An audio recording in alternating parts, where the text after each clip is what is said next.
জয় যিশু।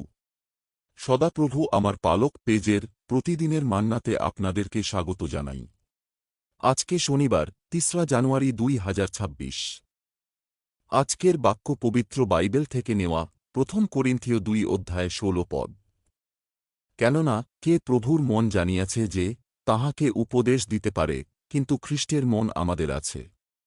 আজকের বাক্যে সাধু পৌলও আমাদের মনে করিয়ে দেন এক বিস্ময়কর সত্য: খ্রীষ্টের মন আমাদের আছে। একা আমাদের কারোর পক্ষেই সদাপ্রভুর সংকল্প, জ্ঞান, প্রজ্ঞা কিংবা পথ পুরোপুরি বোঝার ক্ষমতা নেই। যিশাইয় ভাববাদীর পুস্তক ৪০ অধ্যায় ১৩ পদে বলে, কে সদাপ্রভুর আত্মার পরিমাণ করিয়াছে, কিংবা তাঁহার মন্ত্রী হইয়া তাহাকে শিক্ষা দিয়াছে। ঈশ্বরের সংকল্প আমাদের সংকল্প থেকে অনেক উচ্চতর এবং মানুষ ঈশ্বরকে নির্দেশ দেওয়ার কথা ভাবতেও পারে না। যিশাইয় ভাববাদীর পুস্তক ৫৫ অধ্যায় ৮ এবং ৯ পদে বলে, কারণ সদাপ্রভু কহেন, আমার সংকল্প সকল ও তোমাদের সংকল্প সকল এক নয়, এবং তোমাদের পথ সকল ও আমার পথ সকল এক নয়।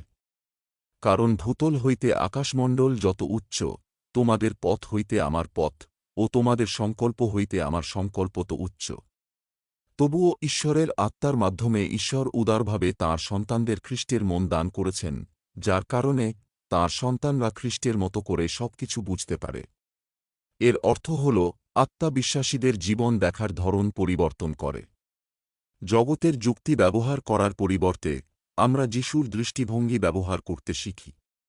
আত্মা আমাদের শেখায় যে নম্রতা অহংকারের চেয়ে উত্তম, সেবা করা শক্তিশালী হওয়ার চেয়ে উত্তম এবং ভালোবাসা স্বার্থপরতার চেয়ে উত্তম। ফিলিপ্পীয় ২ অধ্যায় ৫ থেকে ৭ পদে বলে, খ্রীষ্ট যিশুতে যে ভাব ছিল, তাহা তোমাদিগেতেও হোক।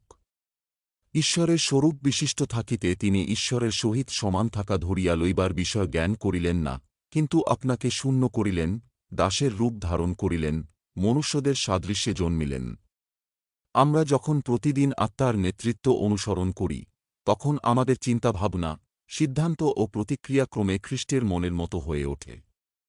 খ্রীষ্টের মন ধারণ করার অর্থ এই নয় যে আমরা কখনো ভুল করব না। এর অর্থ হল ঈশ্বর আমাদেরকে যিশুর মতো করে গড়ে তুলছেন। রোমীয় ১২ অধ্যায় ২ পদে বলে, আর এই যুগের অনুরূপ হইও না, কিন্তু মনের নূতনীকরণ দ্বারা স্বরূপান্তরিত হও, যেন তোমরা পরীক্ষা করিয়া জানিতে পারো ঈশ্বরের ইচ্ছা কি, যাহা উত্তম ও প্রীতিজনক ও সিদ্ধ। আমরা নিখুঁত নই, কিন্তু আমরা জগতের চিন্তাভাবনা বন্ধ করে ঈশ্বরের পথ অনুসরণ করতে শিখছি। এর অর্থ হল, যখন আমরা ভীত হওয়ার জন্য প্রলুব্ধ হই, তখন আমরা খ্রীষ্টের মধ্যে শান্তি পেতে পারি। যখন আমরা তিক্ত বোধ করি, তখন আমরা ক্ষমা করা বেছে নিতে পারি। যখন আমাদের সন্দেহ হয়, তখন পবিত্র আত্মা আমাদের ঈশ্বরের কথা মনে করিয়ে দেন। খ্রীষ্টের মন থাকা এক অসাধারণ উপহার এবং একই সাথে একটি গুরুতর দায়িত্ব। খ্রীষ্টের মন থাকার অর্থ হল, আমরা এমন এক পৃথিবীতে যিশুর প্রতিনিধিত্ব করব যা বিভ্রান্তি এবং যন্ত্রণায় পূর্ণ। আমরা যেখানেই যাই না কেন আমরা তাঁর জ্ঞান, করুণা এবং সত্যকে উজ্জ্বল করে তুলব। প্রভু তাঁর বাক্যে আশীর্বাদ করুন। আমেন।